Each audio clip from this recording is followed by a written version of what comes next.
crochetar um pouquinho? Vai, vamos. Então vamos lá. Você vai aproveitar para ir crochetando aí de verdade. Bom. A gente vai crochetando aqui, conversando. O que é o Vestíveis Urbanos?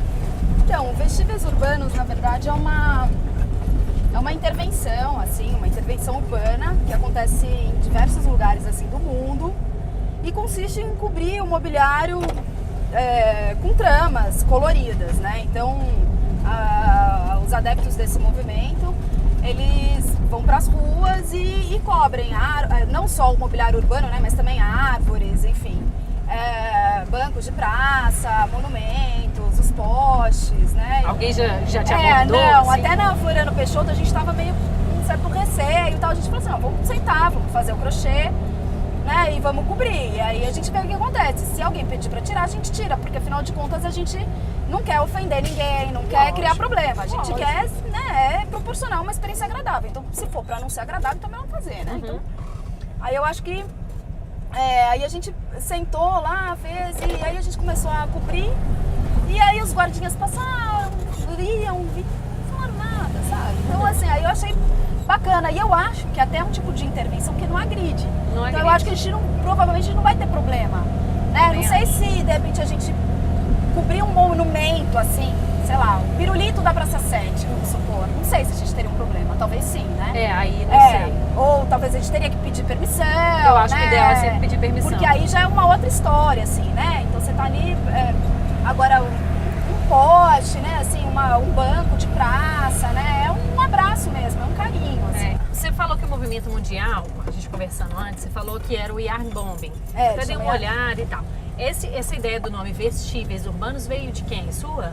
Então, minha e da Júlia, na verdade, né? Uhum. Quando a gente começou a pensar em fazer esse movimento aqui em BH, a gente começou a pensar em vários nomes, né? Porque eu acho que todo movimento, todo projeto tem que ter um nome bacana. Uhum. E a ideia mesmo era repensar as relações, assim, né? Das pessoas com a cidade.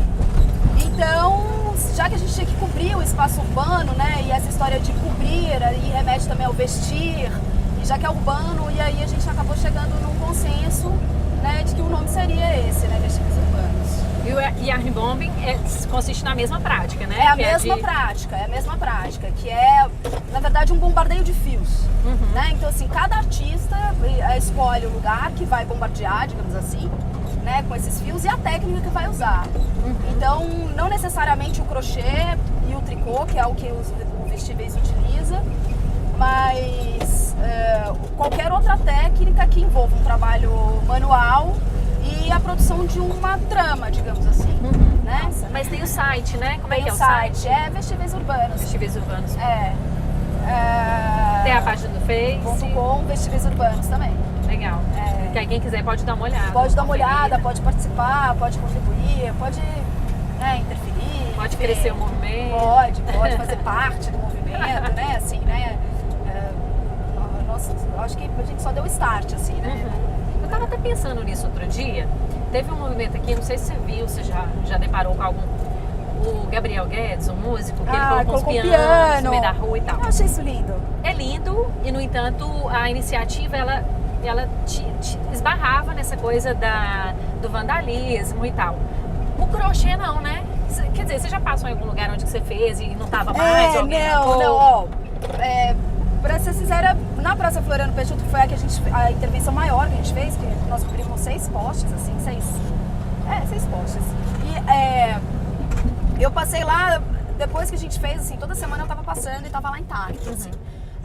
Uns 15 dias eu passei, dei uma olhadinha, vi que tava lá coloridinho, eu não cheguei de pertinho pra ver, né? Mas o que eu percebi, que eu achei muito louco isso também, né? Que tudo que a gente colocou tá lá ainda, né? Então acho que a cidade aceitou de alguma forma, não entende isso como um ato de vandalismo, isso eu acho perfeito, entende como um carinho, sabe? Assim, entende exatamente o que a gente se propõe, né? Que é proporcionar um momento de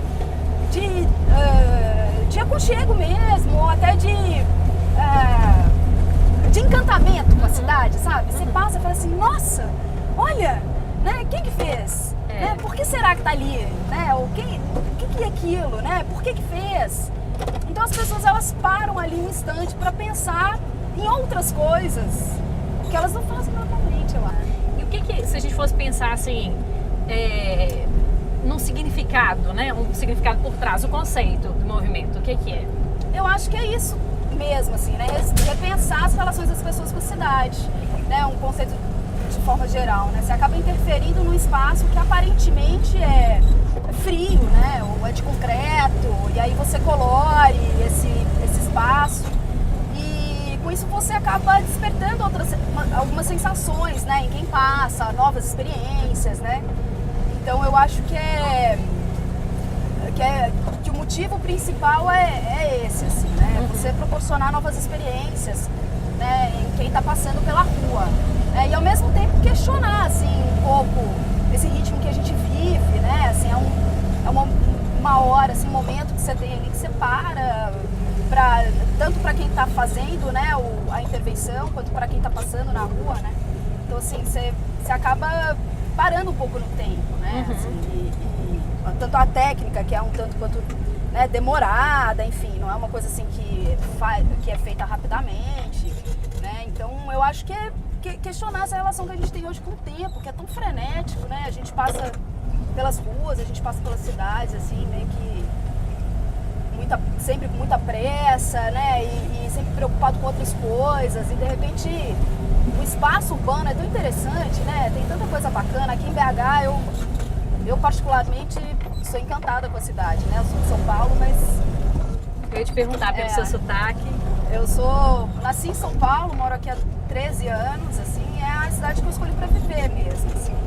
E aqui eu acho que, assim, mesmo o bairro que eu moro, que é o Sagrada Família, outros bairros super famosos também, Santa Teresa, enfim. A cidade inteira, assim, eu acho que tem lugares que são muito gostosos de passear, né? De conhecer, e aí de repente você passa por esses espaços sempre na correria, você não para, você não admira, você não contempla, sabe? Assim. Eu acho que muitas vezes até tem uma falta de cuidado com a cidade, né? Que é um espaço de convivência social, que é de todo mundo. Sem dúvida. Mas eu não sei se por uma falta de até incentivo governamental ou qualquer coisa assim, as pessoas não têm essa relação de intimidade com a cidade. Não. Parece que a cidade é uma coisa à parte da pessoa, né? Sendo que não é. É um espaço público que a pessoa pode usar do jeito que ela quiser, né? Eu acho que para você viver num lugar que tem tantas possibilidades, como São Paulo, por exemplo, seria ideal que você tivesse um tempo para usufruir dessas coisas de uma maneira tranquila, né? Sem pensar que você tem que sair com 3 horas de antecedência, sem pensar que você tem que morar próximo ao seu trabalho porque fica mais fácil, sem pensar que tudo você precisa pegar o carro, enfim. Aí eu fico perguntando, será, que vale a pena você ter, né, será que é esse preço que a gente tem que pagar, né, para ter um acesso às coisas, né? Eu não acho que é assim, sabe? Eu também não funciona nesse ritmo, sinceramente.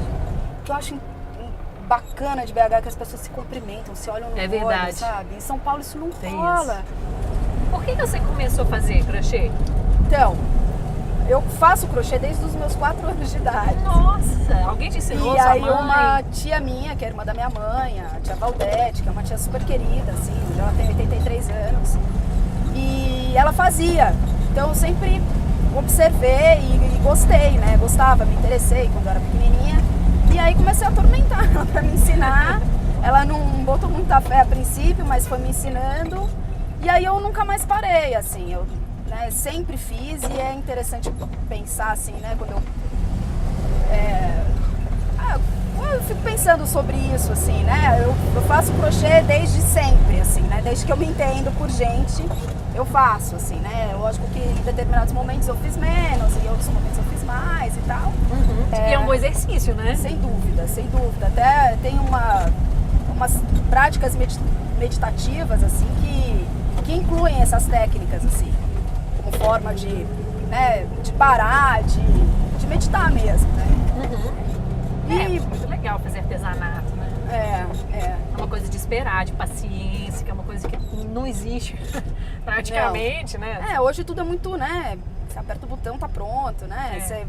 Você tem acesso a tudo muito rápido, muito fácil, né? E aí, de repente, você tem que parar e se envolver numa técnica que demora e que você tem que ter uma paciência e que não resolve tudo de uma vez e que se você tem que desmanchar para continuar, né? E não é um delete que resolve o problema, né? Senão um botãozinho, né? Você acha que é um resgate de certa maneira de uma, sei lá, um resgate de um hábito que era de outra geração e que agora não existe mais? Uma conexão com uma outra geração? Eu acho que tem meio que esse resgate, assim, e eu acho que até um resgate de alguma coisa meio que conhecida de alguma forma, né? Uhum. Então, assim, que traz um aconchego. A gente vive num mundo muito maluco, assim, acho que a gente não tem muita certeza das coisas, né? As coisas muito rápido, é tudo muito frenético. Uhum. E eu acho que a prática, assim, traz essa volta mesmo a um lugar que era conhecido, né? Que as coisas eram planejadas, né? Ou que as coisas... que você tinha um tempo maior para realizar as coisas. Exatamente. Né? E aí, hoje em dia, você não tem mais esse tempo. E aí, como é que você faz, né? Então, eu acho que até o interesse parte disso também, né? Uhum. E o que eu vejo também além desse resgate em relação, né, a um lugar que é conhecido e tal, tem a questão do aconchego também, né? A prática ela é associada, digamos assim, às nossas avós, por exemplo. Uhum. Né? Então, assim, quando você pensa em avó, você pensa em aconchego, você pensa em conforto, você pensa em carinho, né? Você pensa em uma série de coisas boas, assim, que eu acho que meio que acalenta nesse mundo que é frenético, assim. Mas para fazer nos postes, nas árvores, enfim, onde você for fazer na cidade, você mede ou você faz a peça e depois você costura ela lá? Olha, eu sempre, quando eu termino de fazer... Na verdade, quando eu termino de fazer uma intervenção, eu sempre penso, puxa, eu podia ter medido, né? Porque eu nunca meço, assim, né? Você faz livre? Vou fazendo livre e aí eu vou meio que vestindo de acordo com a forma que eu encontro, né? Uhum. Então é meio que intuitivo mesmo. Acho que o legal do movimento, né, dessa intervenção e dessa prática mais contemporânea é você não ficar preso muito, né, a essas formalidades, né? Então, assim, se ficar um pouco solto, não tem problema, né? Sim. Ou se ficar um pouco... sei lá, se não couber, você faz ali na hora, e aí você emenda, e aí você tem uma outra pessoa que está fazendo, aí você pega um pedaço da outra pessoa, emenda no seu, enfim. É meio que isso, né? Quando a gente envolve um poste aí, né? É quase um abraço na cidade, sabe? Uhum. Eu penso muito nisso. As árvores também, assim, eu vejo muito... até tem uma intervenção na Avenida Brasil, que não é do Vestíveis, mas que é uma árvore crochetada e tal. Eu acho super bacana, porque... É isso, assim, é um movimento que não é... Eu acho que ele não tem uma autoria muito definida, sabe? Assim, não precisa ter, né? Eu acho que todo mundo que tem uma familiaridade ou uma certa empatia com a técnica ou com o movimento pode participar. Porque acabou. Marcela, muito obrigada pelo papo, foi ótimo. Beijo. Adorei também. Valeu, galera. Mais um Road Move. Tchau, beijo.